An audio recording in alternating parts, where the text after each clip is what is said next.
السلام علیکم ورحمۃ اللہ وبرکاتہ۔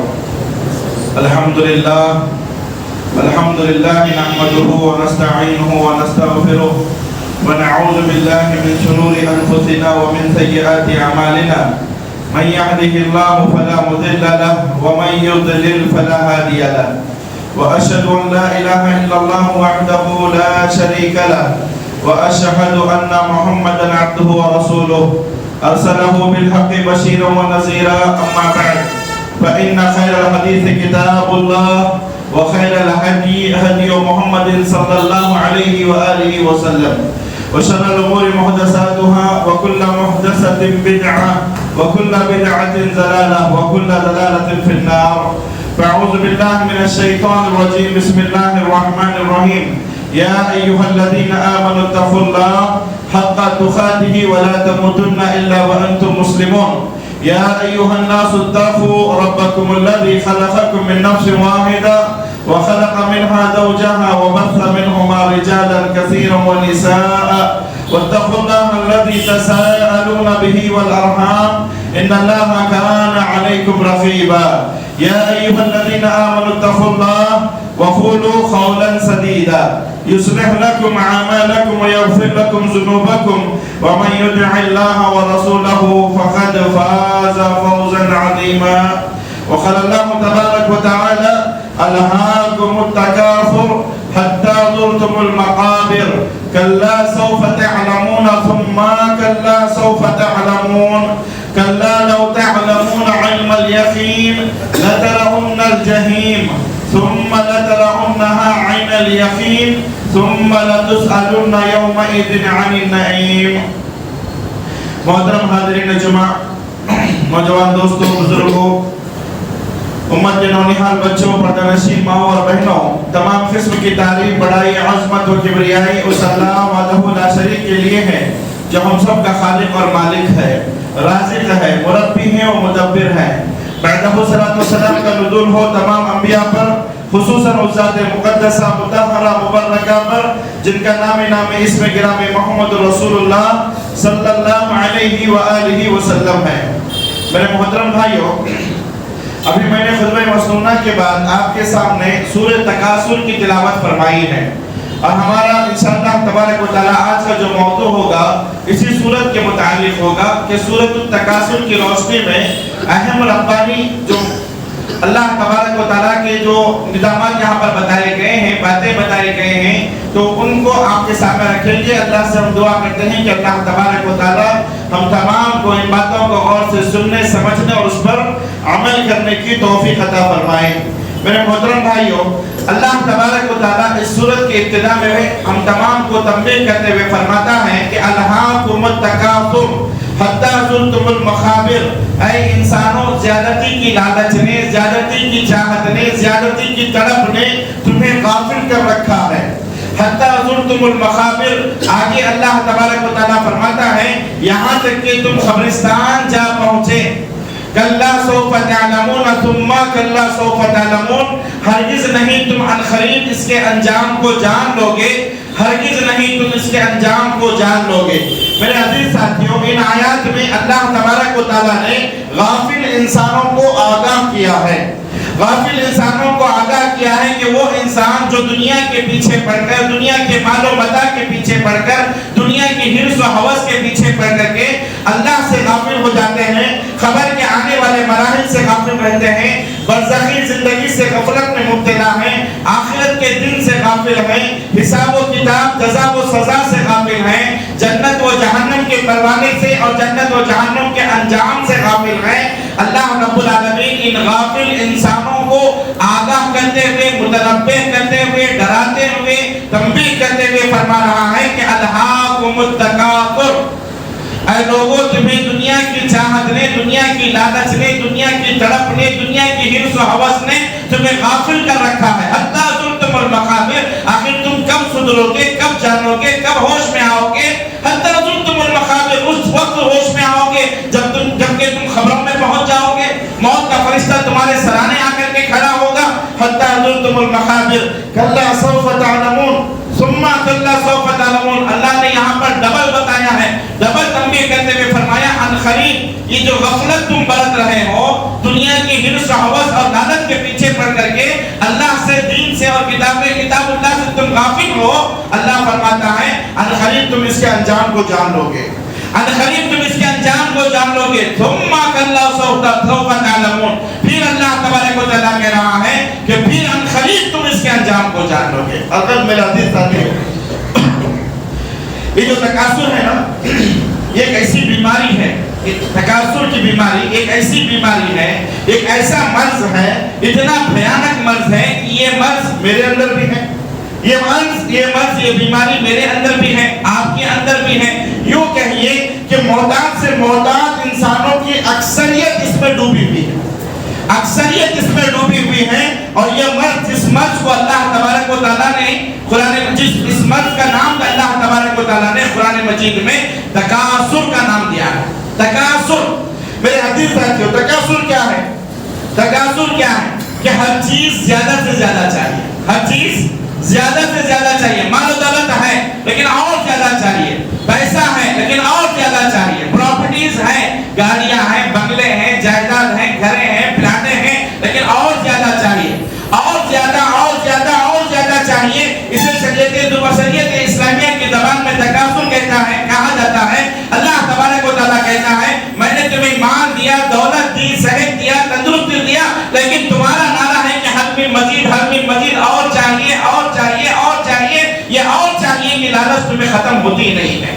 میرے عزیز ساتھیوں, اس حرص و ہوس کی بیماری کو, اس حرص و ہوس کے مرض کو لسان نبوت نے کچھ اس انداز میں بیان فرمایا ہے. پیارے نبی صلی اللہ علیہ وسلم فرماتے ہیں کہ لو کان لابن آدم وادیان من الذهب لابتغى ثالثا. کتنی پیاری حدیث ہے, دیکھیں اللہ کے رسول صلی اللہ علیہ وسلم نے اس حدیث میں ہماری جو کیفیتیں ہیں نا حرص و ہوس کی, اس کو کھول کر کے بیان کر دیا ہے, کھول کر کے بیان کر دیا ہے. پیارے نبی صلی اللہ علیہ وسلم فرماتے ہیں لو کان لابن آدم وادیان من ذهب لابتغى ثالثا ولا يمنع جوف ابن آدم الا التراب. پیارے نبی کہتے ہیں کتنی بڑی حقیقت ہے. دیکھیے اگر ابن آدم کو اللہ تبارک و تعالیٰ 2 وادی بھر سونا عطا کرے, سونا آج یقیناً دنیا کے اندر سب سے قیمتی چیز سونا ہی تو ہے.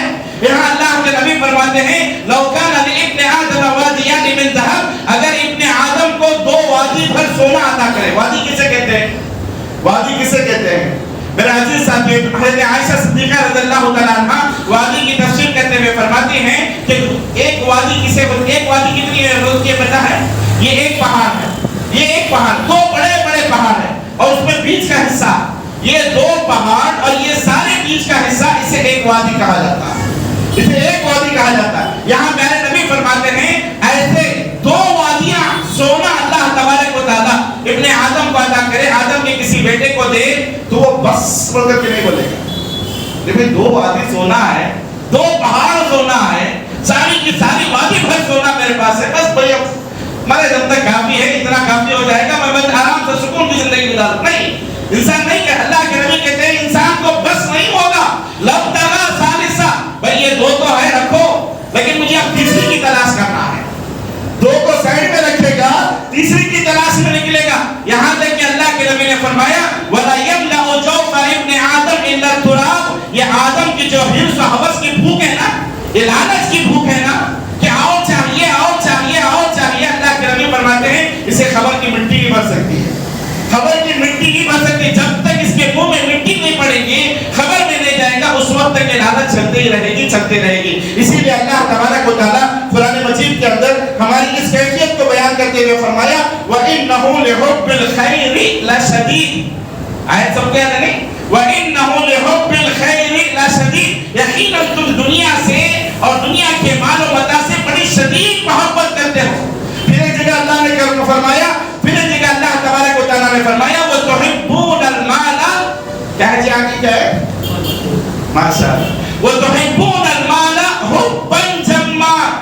تم مال کو بہت سے بڑی محبت کرتے ہو, مال و دولت سے, پیسوں سے, روپے سے, جائیداد, پراپرٹی, یہ دنیا کسے ہے حُبًّا جَمًّا. کیا کہتے ہیں اللہ, تم بڑی محبت کرتے ہو, بڑی محبت ہے تمہیں چاہت ہے, بڑی محبت ہے اس سے. میرے عزیز ساتھیوں, الگ ایسی بہت ساری حدیثیں ہیں. اللہ تبارک و تعالیٰ پہلے کوشش کیا ہوتی ہے جی, پہلے کوشش ہوتی ہے لکھپتی بن جاؤ, بن گیا پھر کوشش ہوتی ہے کروڑپتی بن جاؤ، بن گیا پھر کوشش ہوتی ہے ارب پتی بن جاؤ، بن گیا پھر کوشش ہوتی ہے بھائی اس سے بھی آگے اور ہے کیا، اس سے بھی آگے اور ہے کیا، بھائی زمین تو میں نے دیکھ لی اب چلو چاند پہ قبضہ کریں گے، زمین پر تو ہم نے قبضہ کر لیا ہے، اب چلو چاند پہ قبضہ کریں گے، اب اس کے بعد پتہ نہیں اور کہاں پر آگے جائے گا انسان۔ اسی لیے اللہ تبارک و تعالیٰ فرماتا ہے سورۃ الروم کی آیت ہے یعلمون ظاہرا من الحیات الدنیا وهم عن الآخرۃ هم غافلون، یہ تو بس دنیا دنیا دنیا ہی کرتے رہتے ہیں، وهم عن الآخرۃ هم غافلون۔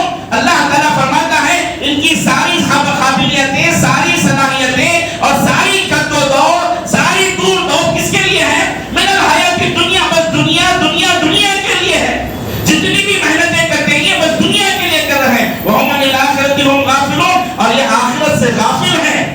انہیں ہوش ہونا چاہیے کہ یہ سب چھوڑ کر کے جانا ہے، کوئی لے کر کے نہیں گیا ہے، بڑے بڑے سلاطین آئے، بادشاہ آئے، عمرہ آئے، روسا آئے، بڑے بڑے فرعون آئے، کوئی کچھ نہیں لے کر کے گیا ہے، وهم عن الآخرۃ هم غافلون، یہ دنیا دنیا دنیا کے پیچھے پڑے ہوئے ہیں۔ لکھپتی تھے، شاخائش تھی کروڑپتی بن جاؤ، بن گیا، کروڑپتی سے ارب پتی، ارب پتی سے پھر پتی، پتہ نہیں کتنے ایسے بنتے جائیں گے، وهم عن الآخرۃ هم غافلون، لیکن یہ آخرت سے غافل ہیں، موت سے غافل ہیں، برزخ کی زندگی سے غافل ہیں، جزا و سزا سے غافل ہیں، جنت و جہنم کے انجام سے غافل ہیں، وهم عن الآخرۃ هم غافلون۔ اے لوگوں آخر تم کب ہوش میں آؤ گے؟ میرے عزیز ساتھیو، دیکھو میں یہ نہیں کہتا، چلو شریعت کی بات کرتے ہیں، شریعت کے سلسلے میں شریعت یہ نہیں کہتی کہ میں دنیا مت کماؤ، جو عالم یہ کہتا ہے کہ دنیا مت کماؤ وہ بیوقوف ہے، وہ غلط ہے شریعت کے روح میں، وہ غلط ہے شریعت کے روح میں۔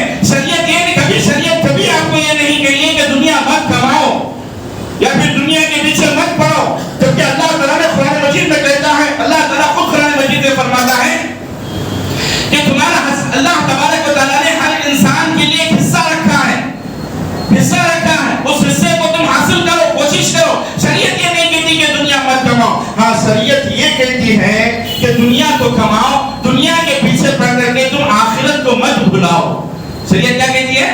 شریعت یہ کہتی ہے کہ تم دنیا کے پیچھے پڑ کر کے اپنی آخرت کو مت بھلاؤ، لیکن آخرت کو بھلا کر کے دنیا کمانا، خبر کے عذاب کو، خبر کی کیفیت کو بھلا کر کے دنیا کمانا، برزخ کے انجام کو بھلا کر کے دنیا کمانا، یہ غلط ہے، یہ غلط ہے۔ نمازیں چھوڑ کر کے دنیا کمانا یہ غلط ہے۔ شریعت کو، شریعت کے ماتحت، شریعت کے حدود کو لانگ کر کے جو دنیا کمانا یہ غلط ہے، یہ غلط۔ اللہ کے رسول صلی اللہ علیہ وسلم خود فرماتے ہیں کہ یہ ساری کی چیزیں غفلت سے برتتے ہیں۔ میرے عزیز ساتھیو، لوگ جھوٹ بول کر کے کماتے ہیں، دھوکہ دے کر کے کماتے ہیں، لوگوں کا مال غصب کر کر کے کماتے ہیں، اور لوگوں کے ساتھ دھوکہ دے کر کے کماتے ہیں۔ شریعت اس سے منع کرتی ہے، یہ غلط ہے، یہ غلط ہے۔ نمازیں چھوڑ کر کے کمانا، کتنے ہمارے ساتھی ایسے ہیں جو کاروبار کرتے ہیں، بزنس کرتے ہیں، ادھر مؤذن حی علی الصلاۃ حی علی الفلاح کہتا ہے، مسجد کے بعد تو دکانیں رہتی ہیں، حی علی الصلاۃ سنائی دیتی ہے، حی علی الفلاح سنائی دیتا ہے۔ اللہ کہہ رہا ہے کہ کامیابی تیری دکان میں نہیں ہے، کامیابی تیرے کاروبار میں نہیں ہے، کامیابی جس کے پیچھے تو پڑا ہے اس میں نہیں ہے۔ حی علی الفلاح کیا معنی ہے اس کے؟ کہ آؤ کامیابی کی طرف، کامیابی نمازوں میں ہے، نماز کو چھوڑ کر کے دنیا کمانا یہ غلط ہے، یہ غلط ہے۔ اسی لیے اللہ تبارک و تعالیٰ نے قرآن مجید میں کیا فرمایا؟ فوائل، کیا ہے؟ ماشاء اللہ، فوائل للمصلین، آگے کیا ہے؟ الذین، بولو میں پوچھا تو بول سکتے ہیں، آپ اپنے طرف سے بات نہیں کر سکتے۔ فوائل للمصلین الذین هم عن صلاتهم ساہون۔ ماشاء اللہ، آیت سب کو یاد ہے، بڑی پیاری آیت ہے، چھوٹی سی آیت نہیں۔ کیا کہتا ہے اللہ؟ بربادی ہے ان لوگوں کے لیے، بربادی ہے ان لوگوں کے لیے، تباہی ہے ان لوگوں کے لیے، ویل ہے ان لوگوں کے لیے۔ اب تم سوچ رہے ہوں گے کہ میں نماز بعد میں پڑھ لوں گا، نماز جمع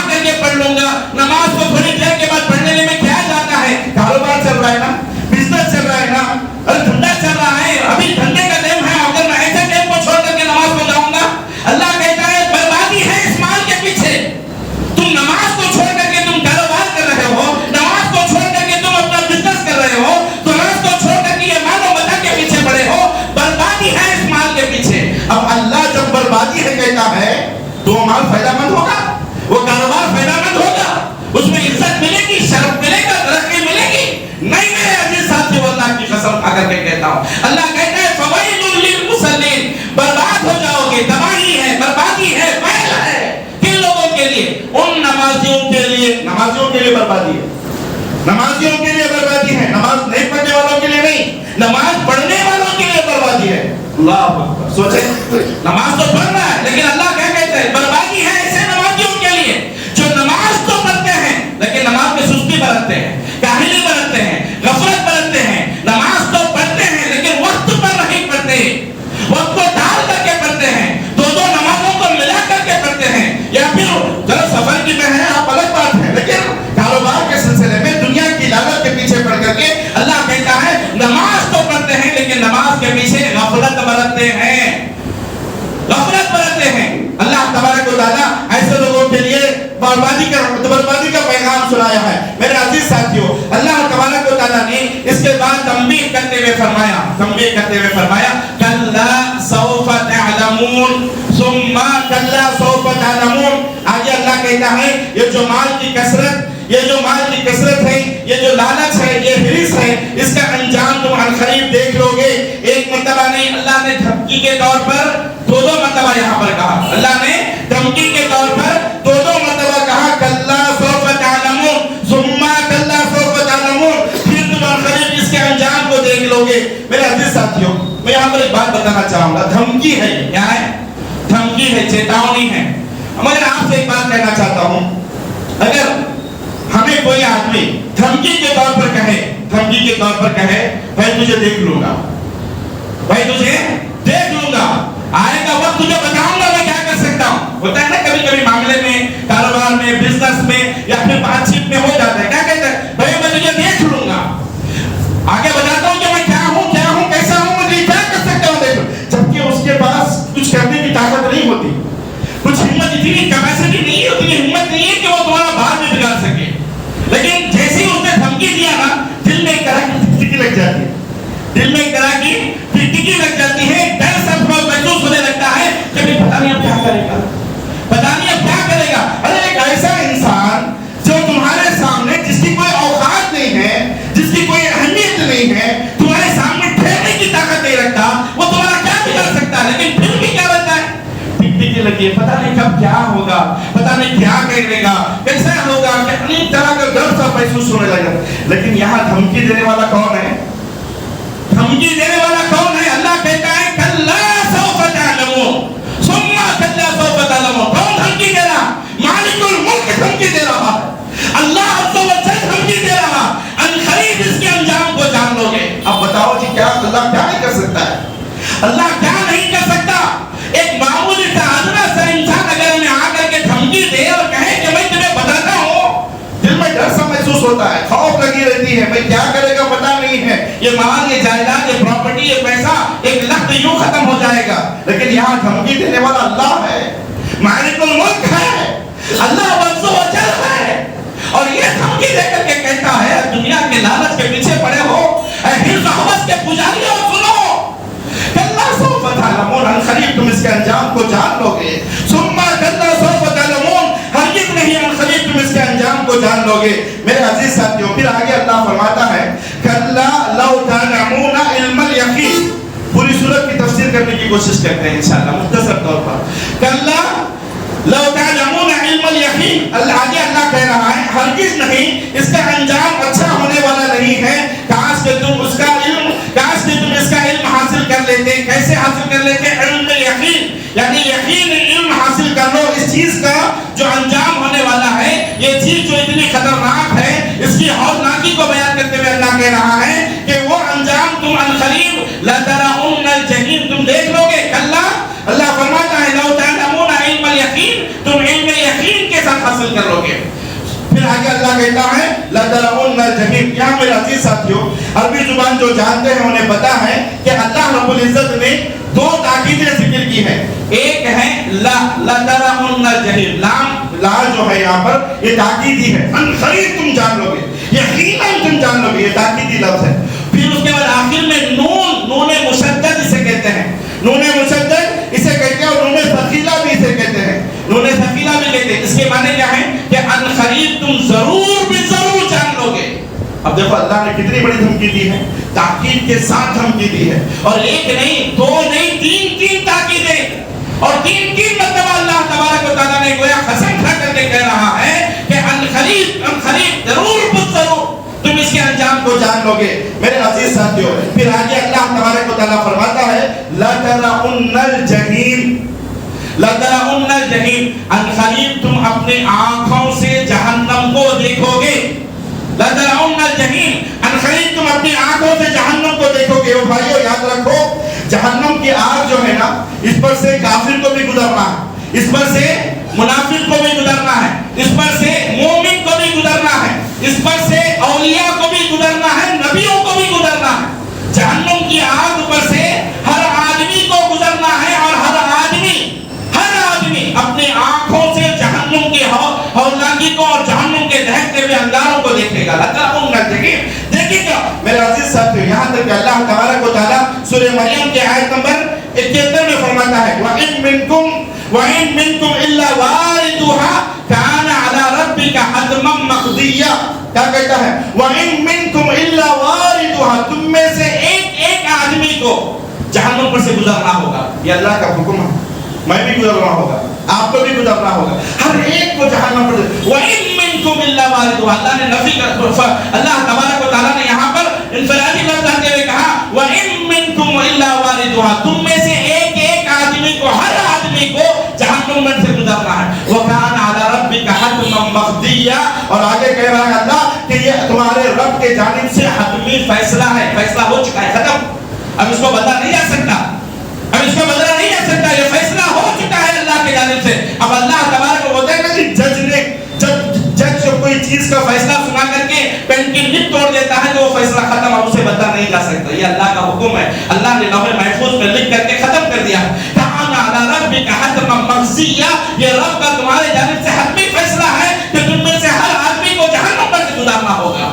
اب میرے عزیز ساتھیوں، بات ابھی بھی پلے نہیں پڑتی کہ جہنم پر سے کیسے گزریں گے۔ میرے عزیز ساتھیوں، جہنم کوئی معمولی کھیل نہیں ہے، یہ کوئی معمولی آگ نہیں ہے میرے عزیز ساتھیوں، معمولی سی آگ نہیں ہے۔ آپ نے دیکھا دنیا کی جو آگ ہے، ایک چھوٹی سی چنگاری کیا اڑتی ہے، پورے جنگل کے جنگلوں کو تباہ کر دیتی ہے، چھوٹی سی چنگاری۔ کئی ایسی چیزوں کو، حادثوں کو ہم نے دیکھا دیپاولی کے اس موسم پر کہ ایک چنگاری پورے گھر کو تباہ کر دی، ایک چنگاری کی وجہ سے پورا محلہ تباہ ہو گیا، اور ایک چنگاری کی وجہ سے پورا مارکیٹ تباہ ہو گیا نہیں؟ یہ دنیا کی آگ ہے، ایک چنگاری میں جب اتنا پاور ہے تو سوچو جہنم کی آگ کیسی ہوگی۔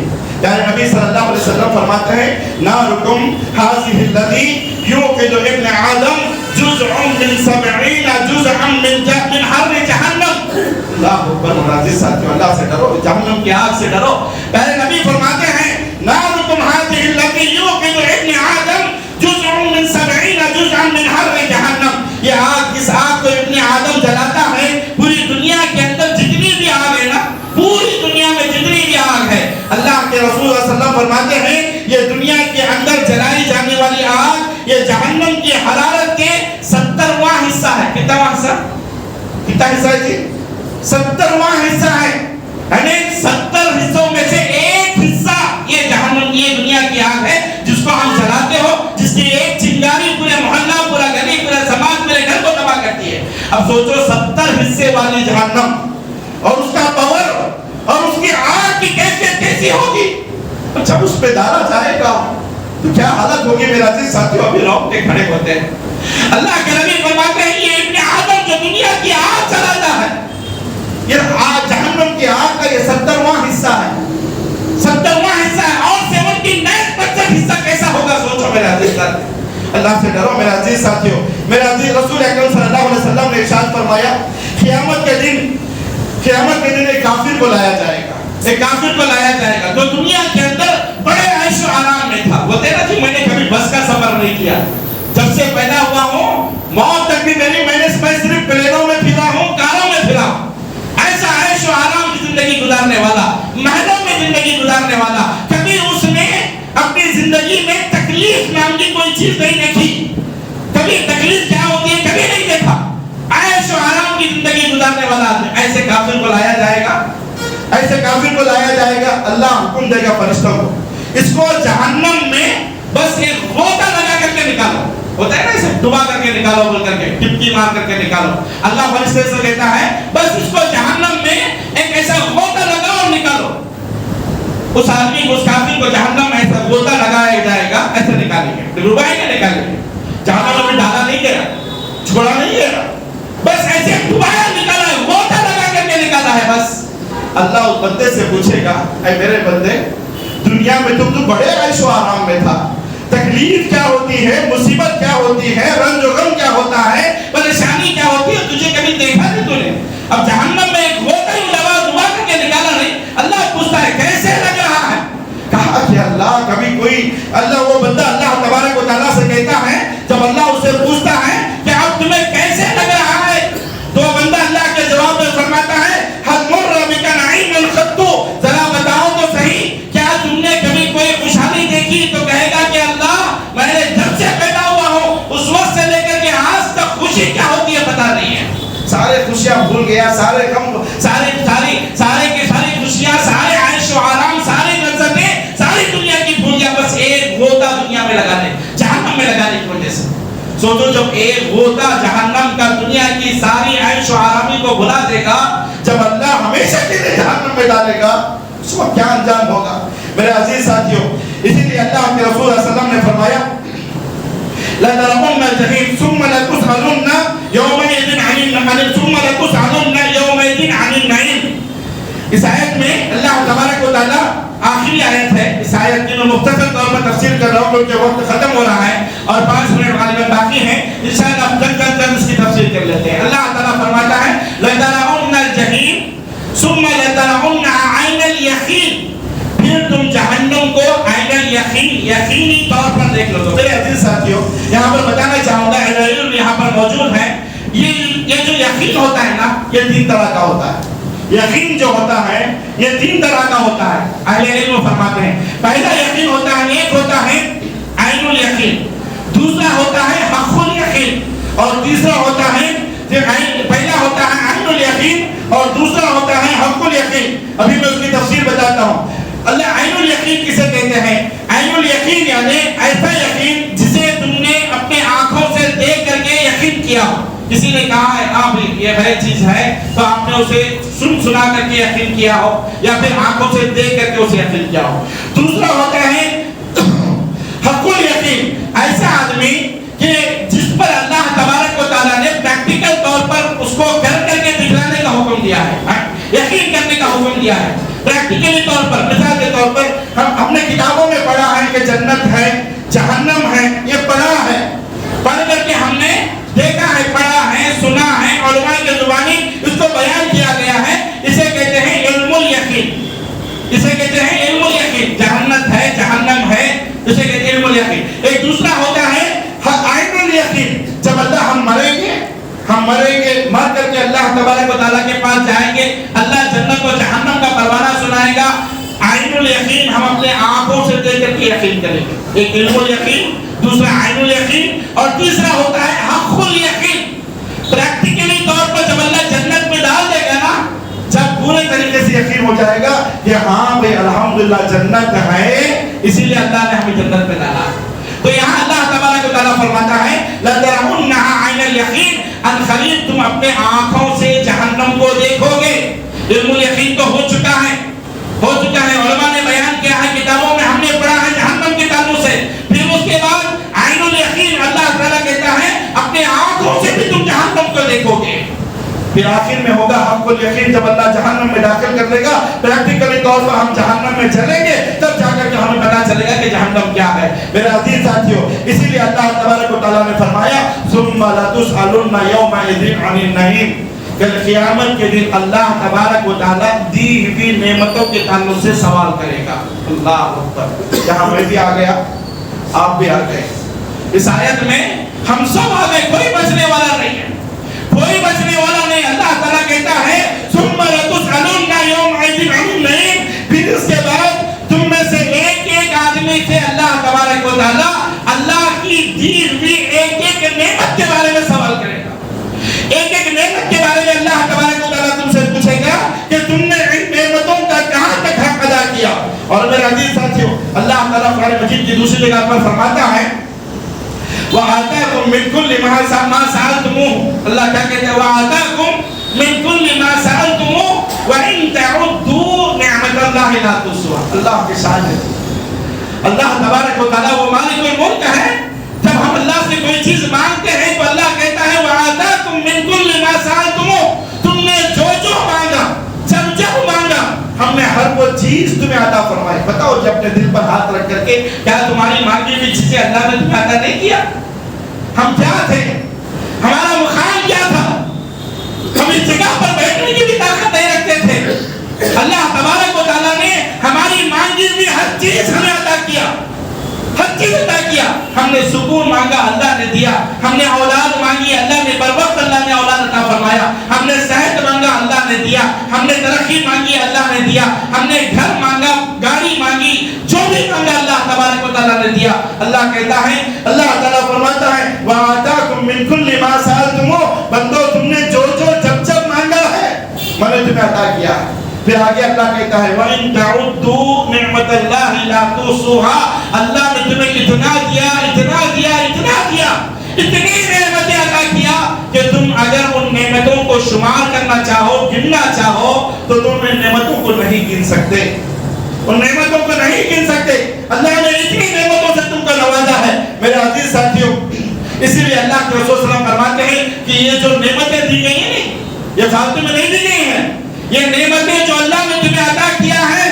اجی ایک باپ بھی اپنے بچے کو 100 روپے دیتا ہے تو اسے پوچھتا ہے کہ بیٹے 100 روپے صبح لے کر کے گئے تھے, کیسے خرچ کیا, کہاں خرچ کیا, کتنا خرچ کیا اور کتنا بچا ہے تمہارے پاس. ایک باپ اپنے بیٹے کو 100 روپے دیتا ہے تو اسے سوال کرتا ہے یہ مالک الملک نے, اللہ رب العالمین نے ہمیں اتنی بڑی زندگی دی, اللہ سکون کی زندگی اللہ نے عطا کیا, تو اللہ ہمیں سوال نہیں کرے گا, اللہ ہم سے نہیں پوچھے گا, اللہ ہماری اپنی دین کی نعمتوں کے بارے میں نہیں سوال کرے گا. کئی حدیثیں ہیں, بے شمار حدیثیں ہیں اللہ کے رسول صلی اللہ علیہ وسلم نے جس میں تاکیدی طور پر فرمایا ہے اللہ ایک ایک نعمت کے بارے میں سوال کرے گا. تو حدیثیں بتا کر کے بات کو ختم کرتا ہوں. حضرت ابی بزرہ الاسلمی رضی اللہ تعالیٰ عنہ فرماتے ہیں پیارے نبی صلی اللہ علیہ وسلم نے فرمایا لن تزول, پیارے نبی نے فرمایا لا تزول قدم عبد حتى يسأل عن اربع. اللہ کے نبی فرماتے ہیں کہ کوئی بھی تم میں سے ہر آدمی کو اللہ کے سامنے حاضر ہونا ہے, مجھے بھی حاضر ہونا ہے, تمہیں بھی حاضر ہونا ہے. عالم نہیں چھوڑے گا, اللہ سب سے پہلے اسی کو ڈھیرا کرے گا کھٹکرے میں, سب سے پہلے عالم کو ہی کھٹکرے میں کھڑا کرے گا اللہ. اب اللہ کے نبی آگے فرماتے ہیں, یہاں تک کہ اللہ کے نبی نے فرمایا لا تزول قدم عبد, کسی بھی بندے کا قدم یہ جو پیر ہے وہ کھڑا ہونا, ایسے حرکت بھی نہیں کرے گا, حرکت بھی نہیں کرے گا. اللہ کے نبی کہتے ہیں اللہ کے سامنے ہر بندے کو کھڑا ہونا ہے اور ہر بندے سے اللہ سوال کرے گا. اور کیا سوال کرے گا؟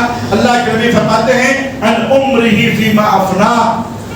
یہ جو اللہ نے عمر عطا کیا ہے نا, 60 سال, 70 سال, 50 سال, 40 سال, اللہ اس عمر کے تعلق سے پوچھے گا. اس عمر میں ایک ایک دن کے تعلق سے پوچھے گا, ایک ایک لمحے کے تعلق سے پوچھے گا, ایک ایک نماز کے تعلق سے اللہ پوچھے گا. ان عمرہ فیما افنا. میں زیادہ تفصیل میں نہیں جانا چاہتا. پہلا سوال ہوگا اللہ عمر کے تعلق سے سوال کرے گا. دوسرا سوال اللہ کے نبی فرماتے ہیں وعن علمہ فیما فعل فی. اللہ جو علم عطا کیا ہے, بڑے بڑے فتوے دیتے ہو, بڑے بڑے فتوے دیتے پھرتے ہو. اللہ کے نبی کہتے ہیں کہ اللہ تمہیں جتنے علم حاصل ہوا ہے اس علم پر تم نے کتنا عمل کیا ہے. اللہ میری حفاظت فرمائے, اللہ ہم سب کی حفاظت فرمائے. اللہ کے نبی کہتے ہیں کہ علم حاصل کرنا ہی کافی نہیں ہے. اگر کسی عالم کو کبھی دعا دینے کا وقت موقع ملے تو اسے دعا دو اللہ تمہارے علم میں بھی برکت دے, اللہ تمہارے عمل میں بھی برکت دے. کیونکہ اللہ کے نبی فرماتے ہیں کل قیامت کے دن اللہ عالم سے سوال کرے گا, ہر علم والے سے سوال کرے گا, ہر آدمی سے جسے علم ہے, جتنا دین کا علم ہے, اللہ اس سے سوال کرے گا جتنا تم نے علم حاصل کیا تھا نہیں, اس پر کتنا عمل کیا ہے, اس پر عمل کتنا کیا ہے, اللہ عمل کے تعلق سے پوچھے گا. پھر اس کے بعد آگے اللہ کے نبی فرماتے ہیں وَعَنْ مَالِهِ مِنْ أَيْنَ مَكْتَسَبْتَهُ وَفِيمَا أَنْفَقْتَهُ. اللہ مال کے تعلق سے پوچھے گا کہ تم نے مال کیسے کمایا. اللہ اکبر, یہاں تو بچ جائیں گے, محنت کر کے کمایا, آٹو چلا کر کے کمایا, ٹیچرنگ کر کے کمایا, کوششیں کر کے کمایا, بچ جاؤ گے, حلال کے ذریعے کمایا. لیکن اللہ دوسرا سوال کرے گا, یہ بڑا خطرناک ہے. اللہ دوسرا سوال کرے گا, اللہ ہم تمام کی حفاظت فرمائے. اللہ دوسرا سوال کرے گا فیما انفقت، تم نے مال تو حلال کے ذریعے کمایا لیکن خرچ کیسے کیا؟ خرچ کیسے کیا؟ گٹکا کھایا، سگریٹ پیا، فلمیں دیکھے، شراب پیا، عیش و آرام، کیسے تم نے مال کو خرچ کیا؟ دین کے راستے میں لگایا، غریب کی مدد کی، بیوہ کی مدد کی، مسجد کو تعمیر میں کا حصہ دیا، کیا کیا؟ فیما انفقت، مال کیسے کمایا اور کیسے خرچ کیا، یہ بھی پوچھا جائے گا۔ کمانا بس نہیں ہے، خرچ کرنا بھی ہے حلال طریقے سے۔ اس کے بعد اللہ کے رسول صلی اللہ علیہ وسلم فرماتے ہیں وَعَنْ جِسْمِهِ، اللہ جسم کے تعلق سے پوچھے گا۔ یہ جسم اللہ کی امانت ہے، میں اسے ضائع نہیں کر سکتا۔ سگریٹ پر سگریٹ پیتے ہو، گٹکے پر گٹکے کھاتے ہو، نشے پر نشہ کرتے ہو، اور جب کہتے ہیں کہ اللہ کے بندے بس کر، بس جائے گا، تو کیا کہتے ہیں؟ میرا جسم میں جیسے چاہے کروں، تمہارا کیا چل رہا ہے؟ نہیں، یہ جسم ہمارا نہیں ہے، یہ جسم اللہ کا ہے، اور اللہ اس جسم کے تعلق سے پوچھے گا، تم سے سوال کرے گا تم نے جوانی کیسے خرچ کیا، تم نے جسم کا کیسے خرچ کیا، آنکھوں کو کیسے دیکھا، آنکھوں سے کیا دیکھا، کانوں سے کیا سنا، منہ سے کیسی بات کیا، ہاتھوں سے کس پر ظلم کیا، پیروں سے تم نے کیا کیا لوگوں کو نقصان پہنچایا۔ اللہ ایک ایک چیز کے بارے میں سوال کرے گا میرے عزیز ساتھیوں۔ اسی لیے اللہ تبارک تعالیٰ فرماتا ہے لا تسألون یومئذ عن النعیم، جب اللہ تبارک و تعالیٰ قیامت کے دن دی ہوئی نعمتوں کے تعلق سے تم سے سوال کرے گا کہ تم نے ان نعمتوں کا کہاں تک حق ادا کیا۔ میرے عزیز ساتھیوں، اپنے زندگی کا جائزہ لو، اپنے زندگی کا جائزہ لو، اپنے مالوں کا جائزہ لو، اپنے مالوں کا جائزہ لو کہ کیسے کما رہے ہو، کیسے خرچ کر رہے ہو، یہ جسم کو کہاں پر صرف کر رہے ہو۔ ایک ایک چیز کی تعلق سے اللہ پوچھے گا۔ آخری حدیث صحیح مسلم کی ہے، اللہ کے رسول صلی اللہ علیہ وسلم ایک مرتبہ دوپہر کے وقت میں باہر نکلتے ہیں، دوپہر کے وقت میں باہر نکلتے ہیں میرا دل چاہتے ہیں، اور آپ جانتے ہیں اللہ کے رسول صلی اللہ علیہ وسلم دوپہر کے وقت میں بہت کم باہر نکلتے تھے، کیونکہ اللہ کے نبی کا اسوہ کیا تھا؟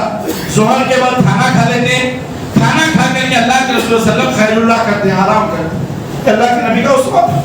لیکن اللہ کے رسول صلی اللہ علیہ وسلم ایک مرتبہ دوپہر کے وقت میں، ظہر کے وقت میں باہر نکلے ہیں، باہر نکلے ہیں، اور اللہ کے نبی جو ہی باہر نکلتے ہیں دیکھتے ہیں کہ سامنے ابو بکر ہے اور اس کے سامنے ابو عمر بھی کھڑے ہوئے ہیں۔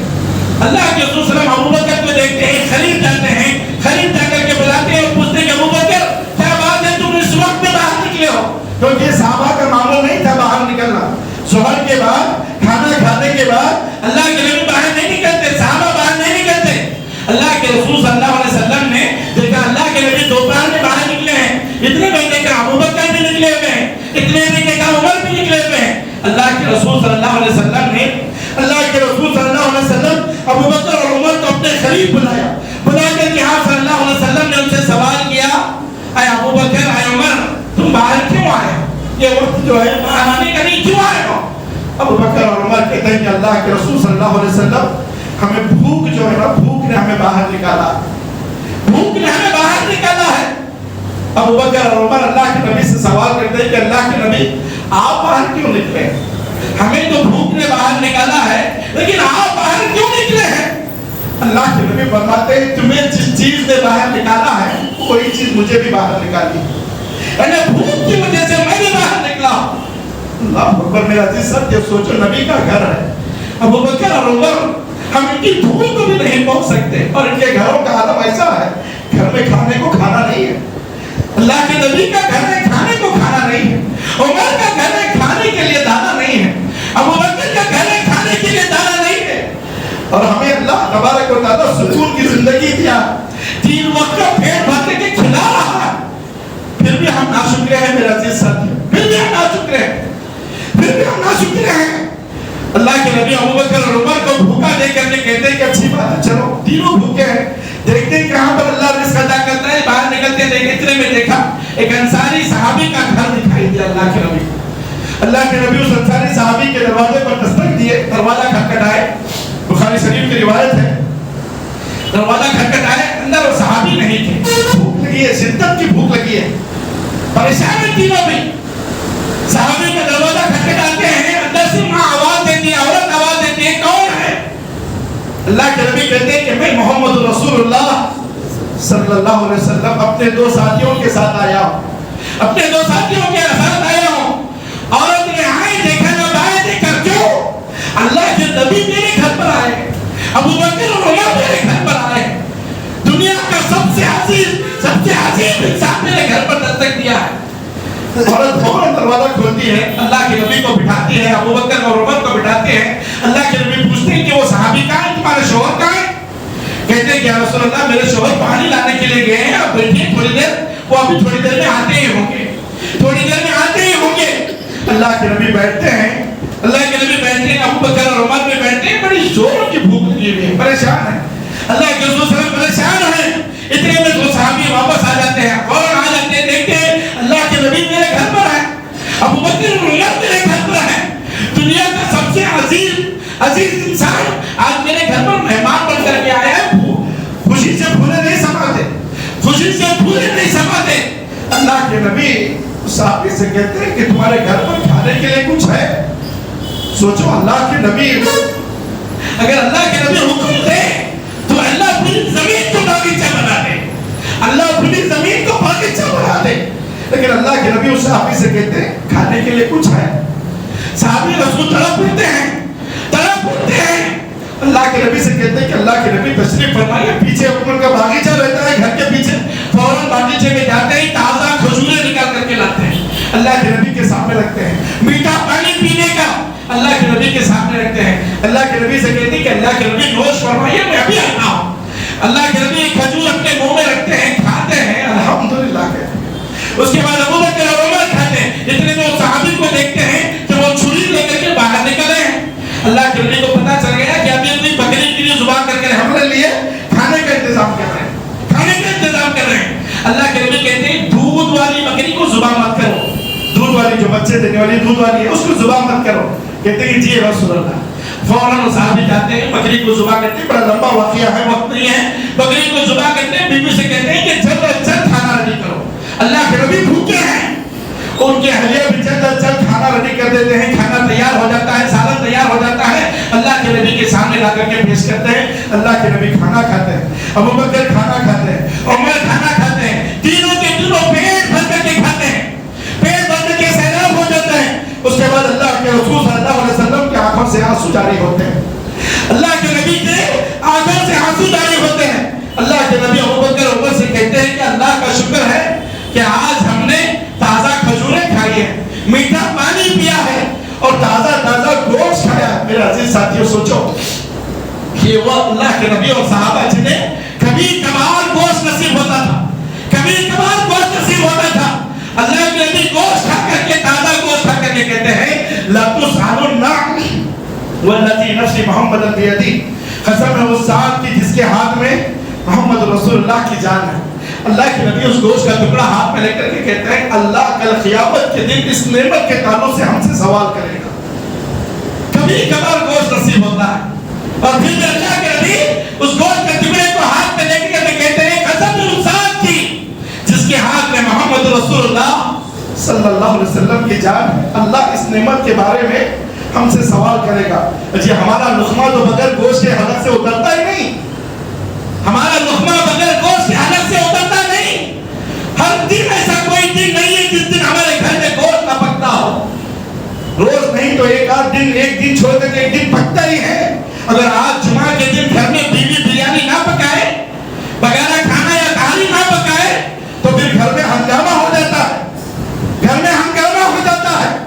یہاں اللہ کے نبی کبھی کبھار گوشت کھانے کو نصیب ہوتا ہے, اس گوشت کے ٹکڑے کو ہاتھ میں لے کر کے کہتے ہیں اللہ کی قسم جس کے ہاتھ میں محمد صلی اللہ علیہ وسلم کی جان ہے, اللہ کل اس نعمت کے بارے میں سوال کرے گا. میرا عزیز ساتھیو, سوچو ہم کتنی ایسی نعمتوں میں جی رہے ہیں. کبھی ہم نے تصور بھی کیا کسی نعمت کو ہاتھ میں لے کر کے سوچا میں یہ کھا رہا ہوں, میں اس گاڑی میں گھوم رہا ہوں, میں یہ کپڑا پہن رہا ہوں, میں یہ موبائل استعمال کر رہا ہوں, میں اس عالیشان گھر میں رہتا ہوں.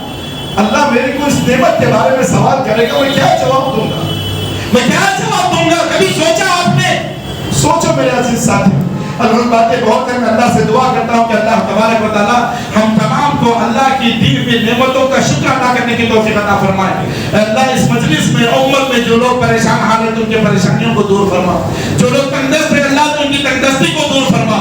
اے اللہ جو لوگ بے شادی شدہ ہیں ان کے شادیوں کا انتظام فرما دے, ان کے جوڑے کا انتظام فرما دے, ان کے نصیب کا جوڑا انہیں عطا فرما. اے اللہ جب تک دنیا کے اندر ہے کتاب اللہ اور سنت رسول پر عمل کرنے کی توفیق عطا فرما, اور جو وفات بھی عطا فرما تو اللہ ایمان اور اسلام کی حالت پر وفات عطا فرما. اقول قولی ھذا واستغفر الله لي ولكم ولسائر المسلمين من كل ذنب فاستغفروه واتوبوا اليه انه هو الغفور الرحيم.